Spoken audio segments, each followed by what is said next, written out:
রাস্তায় যেতে যেতে একটু রেস্ট নিয়ে নিচ্ছি, প্রচণ্ড পায়ে যন্ত্রণা করছে।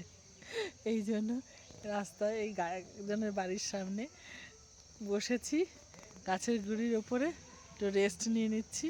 আর আমার বোনটা ওইখানে দাঁড়িয়ে রয়েছে, একজনের বাড়িতে গেছে একজনের সাথে দেখা করতে।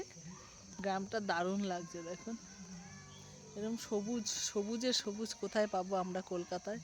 আমাদের ওখানে নেই। এই সবুজ জিনিস থাকলে তো আমাদের চোখ ভালো থাকে, মন ভালো থাকে, কিন্তু আমরা সেটা পাই না। আমরা চার দেওয়ালের মাঝখানে বদ্ধ থাকি, সেটাই আমাদের মানিয়ে নিতে হয়। কিন্তু এই সবুজ গাছপালা দেখুন কত সুন্দর। আমার তো ভীষণ ভালো লাগে, কিন্তু আসতে পারি না, কারণ কলকাতায় থাকি, ফ্যামিলি রয়েছে, তাদের ছেড়েও তো আসতে পারি না। মাঝে মধ্যে আসি একটু মনটাকে ভালো রাখার জন্য, চলে আসি। Tata, bye. আপনাদের কারো